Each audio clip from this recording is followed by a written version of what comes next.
this is an extension framework and orchestrate anything. Myself, Hari, and Abhishek, we will be giving this presentation. A quick boring slide of myself, Hari, and Abhishek. Oh, okay. We work for ShareBlue, and we have been working for CloudStack for long years. And we are the PMC and committers at Apache CloudStack project. And Abhisar, our colleague, and Rohit are also involved in this project. Thanks to all of them. The bigger question: why extensions, or what extensions are doing it in CloudStack? Like the name suggests, we know of the browser extensions, right? They are completely decoupled from the browser, but it does the job of what we want externally, but from the browser itself. Same concept we are applying here. It's completely decoupled from CloudStack, but we can plug it into CloudStack to make it work for what that extension meant to. We'll go into the details of what all we can do with these extensions, but what we anticipate is we can do anything based on the use case of an operator or a user wants to do with it. We'll be showing you a couple of demos that are already being deployed on the production environment, and even we have made it work with a couple of hypervisors. We'll show a demo of that. The best part of this framework or the feature is we can also have defined custom actions dynamically. We don't have to actually wait for a release or anything to get an API developed and get into a release or anything, but we can have a custom action which is tied to a specific extension and make it work on the fly with that existing CloudStack version. Yes, what can be achieved? So like I said, this is external to CloudStack and anyone can do anything with that. What if I say with the already existing supports of KVM hypervisors, VMware, XenServer, or XCP-ng, with this extensions feature, we can also make these VM provisioners or any hypervisors make it work with CloudStack dynamically with just a couple of scripts. We have made it work with Proxmox, Hyper-V, Bare Metal, and even MAS. We had a successful hackathon of making all of this work with this extension feature. As I said, we'll be showing you the demo of Proxmox. Yeah, Proxmox, yes. And Hyper-V. And Hyper-V as well, yes. Like I said, having these extensions with CloudStack, we will be able to perform whatever the CloudStack APIs will be doing as usual. On top of it, we can also define custom actions. Like I said before, it is more or like a different new API itself. We can just define it dynamically and make it work with CloudStack. Yes, another thing that can be achieved, it's just an network extensions, maybe the next one, even there can be some authenticators that can be added as part of these extensions. There is a lot of possibilities with this feature or framework. A brief about this framework. Like I said, this is an extension which is completely not with the CloudStack, right? Like an external system. So we'll have to configure in such a way that that external system should be integrated into CloudStack, right? The way we do is we create an extension and we register that into CloudStack with the corresponding resources of what type of extension it is. Once it is registered or added into CloudStack, when we do the actual operations, we'll have to actually communicate with that external system, right? That's using the some scripts or some simple binaries which will act as a bridge between CloudStack and the external system. Believe me, we made the Proxmox, Hyper-V, and Bare Metal made it work with simple bash scripts itself. And as I said, they are on production also. And this will be coming in the 4.21 release, and we have a almost ready PR with it, and Kiran will, our QA is doing the testing, and you're all welcome to do that and happy to take the feedback. Yes. So given that extension, as I said, extensions can be added into CloudStack, we thought of having tagged these extensions with particular types so that it has to be tied to corresponding resources in CloudStack.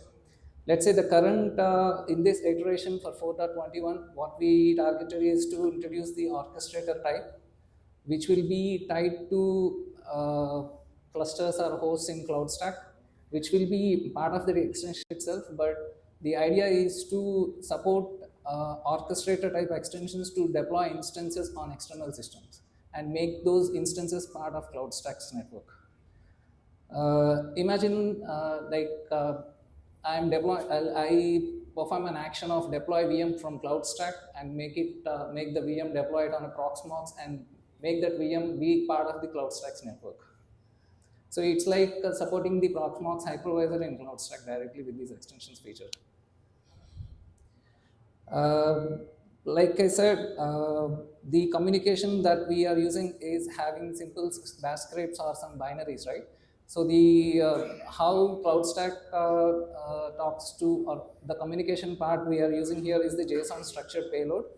CloudStack will be sending the JSON payload to the external system, and it will evaluate based on the script and the operation that external system wants to do, and just reports back to CloudStack whether it is successful or not. So these are the script paths that we use for this framework. Let's say if an extension is registered with specific name Proxmox or bare metal, the script file will be located at this specific path, and the JSON payload that I talked about for the communication will be placed at this specific path. These are all independent to the extensions that got registered into CloudStack. Hope I'm not dumping a lot of data, but just to illustrate how the extension workflow looks like. Like I said, an operator will add an extension into CloudStack and make it register with a couple of resources into CloudStack, because it has to be tied to some of the resources in CloudStack, right? Otherwise, it will be just like an external action. It has to tie to some resources in CloudStack so that that extension will be part of those specific resources. And we'll add some supporting resources for that, so that to make it into CloudStack workflow.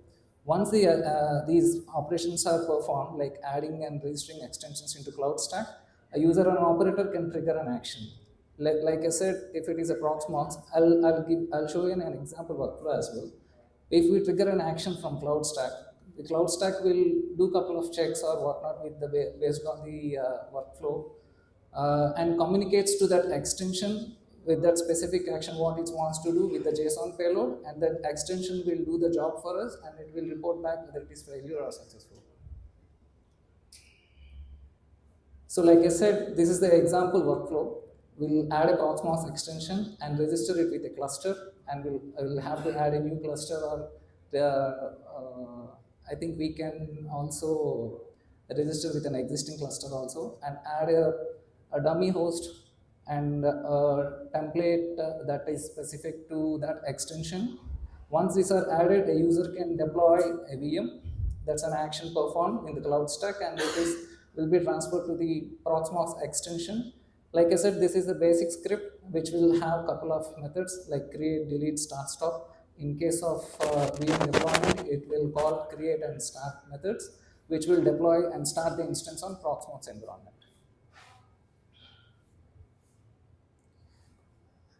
Yes, that's one part. The other beautiful part of this framework is the custom actions. Like I said, these actions, triggered actions, these has to be APIs from CloudStack, right? So all APIs may not be like deployed in the extension script, but what we can do is we can define a custom action with respect to that extension. So in that extension, let's say if it is a Proxmox extension, I can create a new custom action. Let's say create a snapshot of a VM, or take a backup of a snapshot of a VM. Those kind of custom actions I can define, and user can perform that custom action like any other API.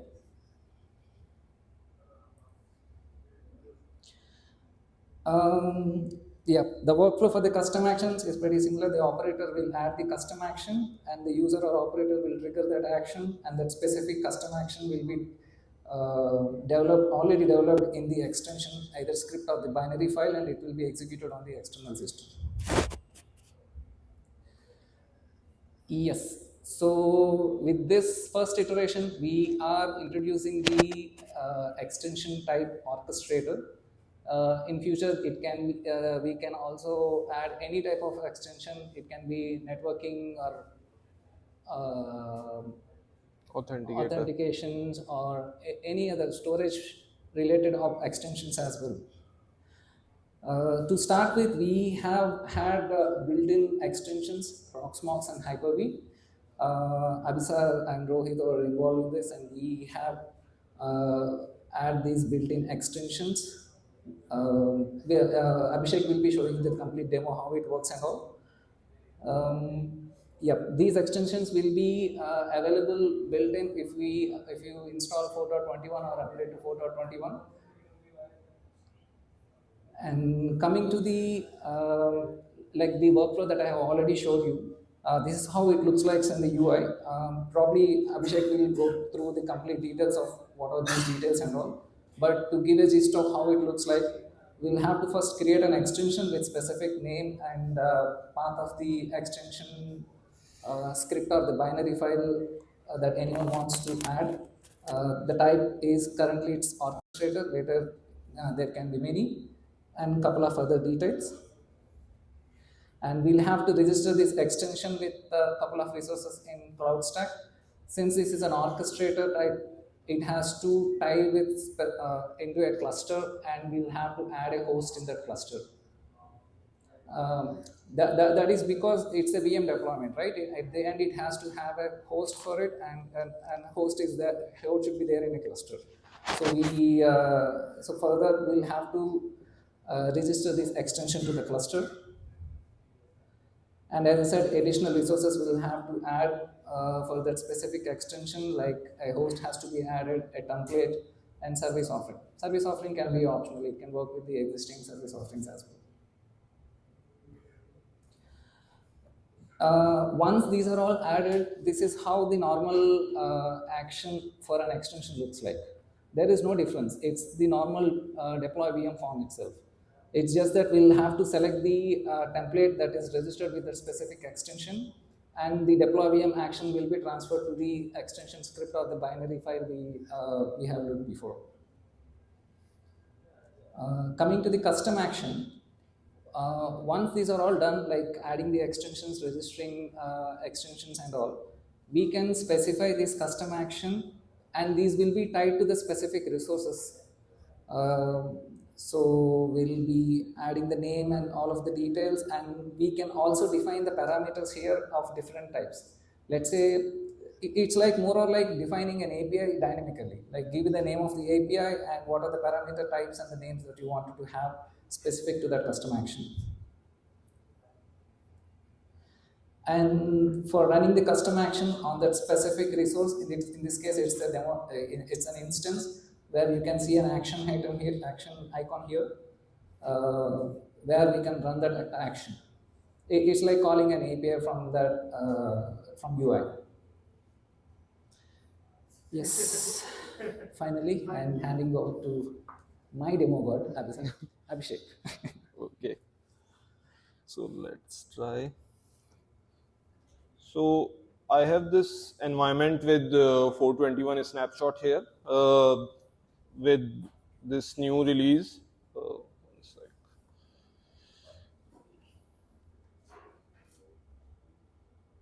Yeah. We will get this new option for extensions in the navigation section. Once you click it, you get a list of extensions. By default, there will be 2 inbuilt extensions, as Hari mentioned, for Hyper-V and Proxmox. You need to enable them and add some configuration, add your physical Proxmox installation or Hyper-V installation with them to support it. But you can also create your own extensions, like this one is created by me for demo.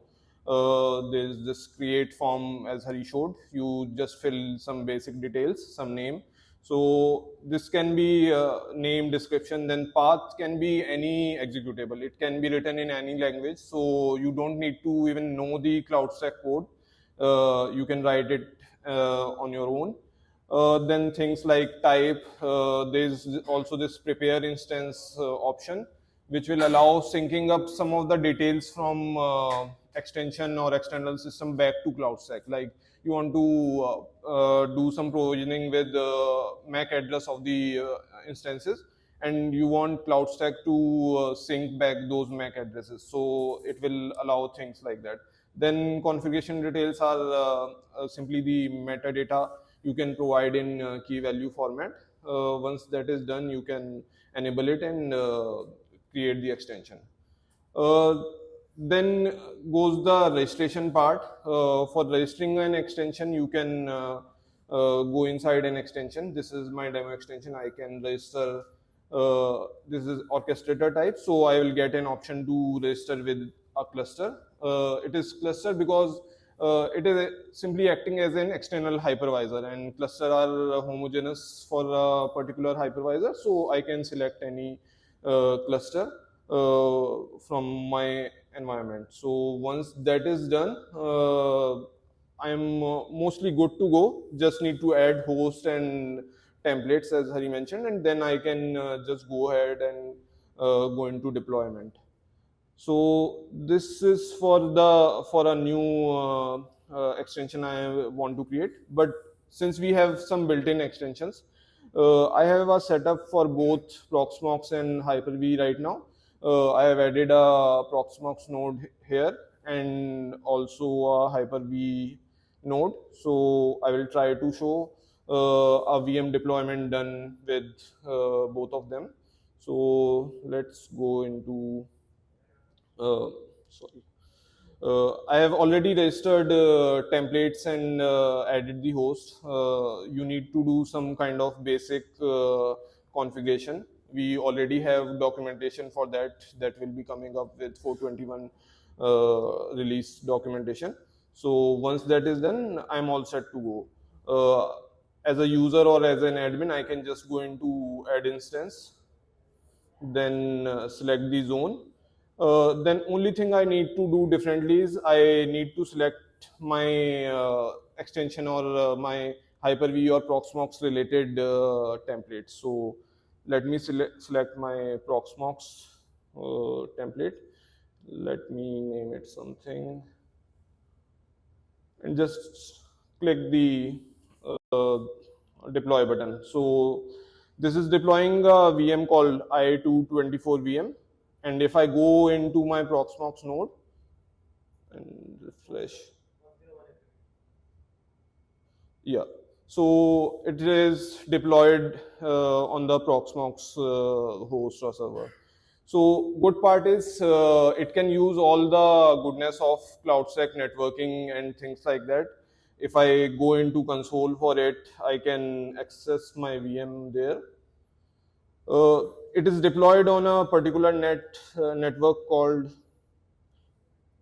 okay, I think, okay, I deployed this one on L2 network. Let me deploy one on an isolated network that is already running, and it is also having some VMs with that are running on KVM host. So let me try that.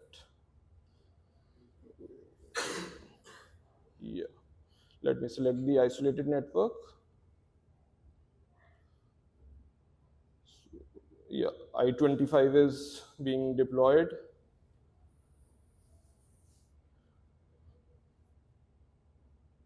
Meanwhile, I can also deploy a Hyper-V specific VM. I can select, I just need to select the Hyper-V here, and then,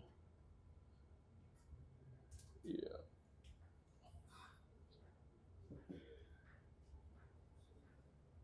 So, yeah, my Proxmox VM is deployed now. I can access it.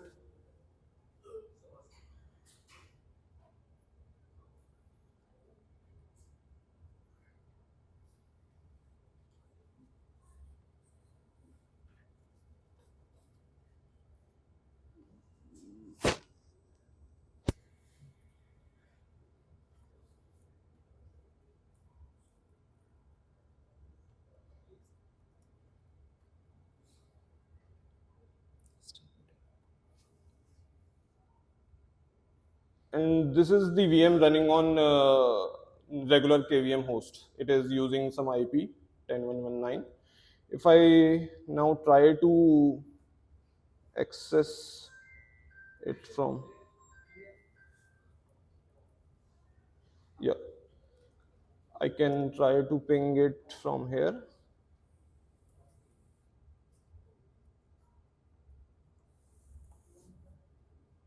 Yeah, so it is going through VR and trying to ping that, and it is getting a successful response. So with some simple stuff, you can easily integrate your Proxmox installation with CloudStack and use all the networking things. Like you can also do some kind of load balancing or things like that, port forwarding, because it is all happening using CloudStack VR. I also deployed a Hyper-V VM, and it's, yeah, i226. And if I go into my Hyper-V installation, again it is deployed on the Hyper-V side as well. So Abhisar did a lot of work on these, and if I go back, I we have Hari talked about some of the custom actions. So Abhisar has also implemented a number of custom actions for both Proxmox and Hyper-V. If I go into one of my existing VM, and see, there are some custom actions for snapshots for Proxmox. So if I try to list, it will give me a list of snapshots that are there for my VM. Similarly, similar set of custom actions are also available for Hyper-V as well. There are some more than Proxmox. If I try to show how custom actions work, I can go into my extension, then go into custom actions tab, define a new custom action. It would take some name.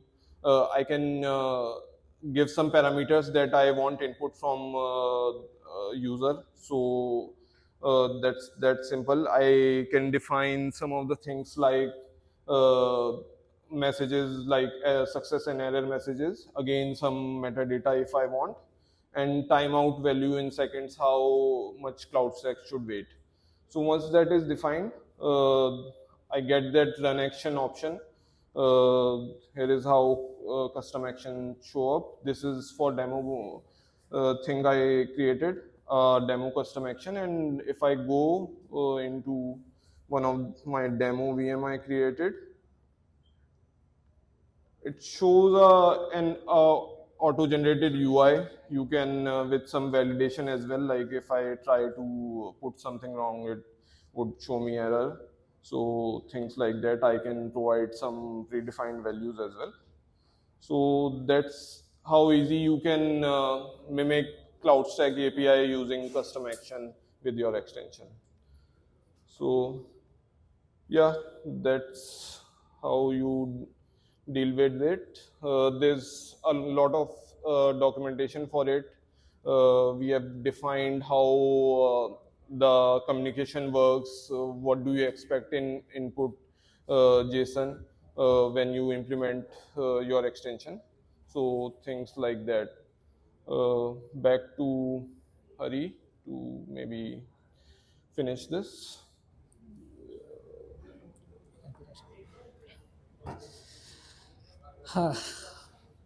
Yep, I hope that went well. So as I said, this will be coming up in the next 4.21 release. The future work can be, I already mentioned this, it can be anything, but what we are working on is a networking type or an authenticator. Um, More to do, usability improvements we still need to do on it, and probably an extension marketplace as well. Like anyone can write their own extension and keep it on a marketplace there so that they can make it public and let anyone use it. Yes, these are our ideas. Like I said, any ideas are also welcome. Yes, there are a couple of links that you can go through them. We have the OpenVR and their detailed documentation and the design documentation as well.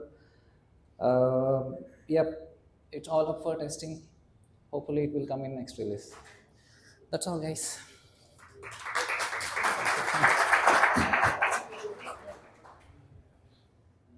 The Proxmox cluster, the Proxmox extension is maintained by the CloudStack community, or just a demo to explain how it functions? It will be maintained, like inbuilt extensions we would try to maintain for with each release. There could be some improvements to it over the releases, but yes, Adding more custom actions and adding more custom actions, or maybe right now this is first iteration, so there could be some bugs, so yeah, even fixes for that.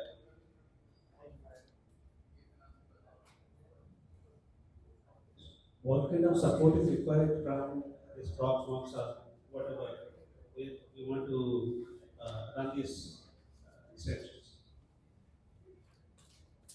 The APIs, right? Maybe if you can show the sample Proxmox script, that will help. Right? Connects to Proxmox via Proxmox API. Users need to create a token and a user with permission set. can you show the demo of how the Proxmox integration with the extensions happen? You mean the script that we wrote to make it work? No. So the API codes are inside the script? Yes. So in that case, we have to modify the script itself. No, API keys can be added as metadata. You can show the host details Okay. in the documentation. Yeah. So when you add a host for Proxmox, you can provide some metadata, and here is a documentation how you can use the token, user, or secret key, and that will be then used by the script that we have created. Yeah, but these have default settings to connect Proxmox. So should that not be a default option other than custom option? I guess these are the default to connect Proxmox. So Yeah, you have to add the details. I got your point, but these are custom values which you are adding, right? Can you go back to the same slide? Yeah. Yeah, so see, we have added URL and then the IP address, right? So this is default for Proxmox as in the extension, but can't we, the extension itself, can't we write it as a default value? You can. So I'm saying the key, the U key is default. Value should be customizable. You can do that, but then you will not be able to use the same extension with multiple hosts. That's why one per host basis you need to be able to. Yeah, and also this is from a framework perspective, we are trying to make it generic. For orchestrator, it may be like URL token. For networker extension, it could be something different. So we don't want to tie that. Can any of these keys be dynamic? Yes, they are like dynamic in sense once you go in. Let's say I want to have the user's username and key. Yes, so the sort of metadata that we are adding at the extension, right, that is available at all other levels, like while adding the host or when we deploy the instance also. When you are adding metadata, both the key and the value are you are specifying is static. It is passed at runtime, fine, but it is static. Yes. Can Yes. it take something from the CloudStack system, like the user's API key, or for example, like the host's You can IP, right? Just a random thing. You can have multiple hosts, Proxmox hosts running with different IPs, and when you deploy a VM, you What can about choose between what the about IPs. user No. key? Let's say the What- logged in user's key. Your extension can make that secret solve, right? So if No, you want no, dynamism, your No, extension no, no. can. My No, question his- is, his I can question- take it from the extension by querying CloudStack API and getting the key or something. But how do I know which? Suppose I want to know the user who's logged into CloudStack, who's the user which is calling me. That's a dynamic value, right? Okay.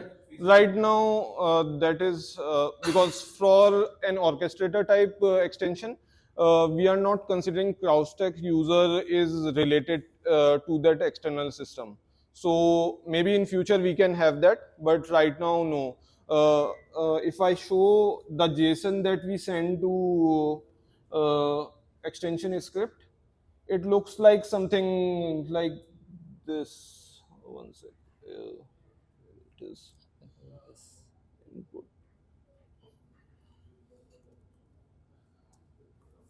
Yeah, it would look something like this. You'd send something, some basic JSON details. I think there is some mismatch here, but you would send mainly the VM related details. So account level details are not sent right now, but maybe in future. So limits are bypassed in this. No, because orchestration is happening from CloudStack side. Limits will be handled by CloudStack, and only after, like for KVM, we send the start command. So that start command is now handled by Proxmox bash script or whatever executable that I have. Okay.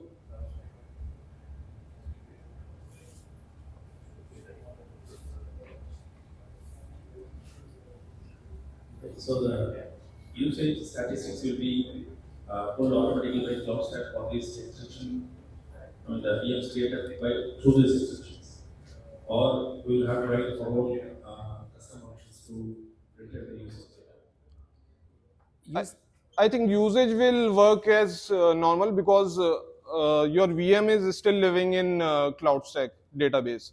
So once you stop it, or deploy a new VM, all those event actions that are sent on native hypervisors like KVM, VMware, they will still be sent. So usage should work as it is.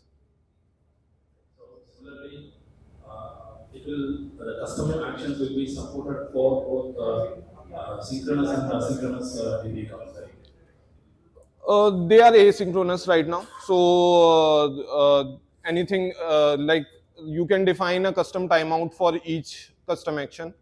So CloudStack will wait for that much seconds. Yeah, but if it is asynchronous, then we should have to make it as separate calls. Scripts have to handle It is up to your extension script. You will have to handle in that sense. Like if let's say for create a snapshot, it takes 30 minutes. So your script will handle that. CloudStack will try to return a response within that 30 minutes if you have given that timeout. Thanks for the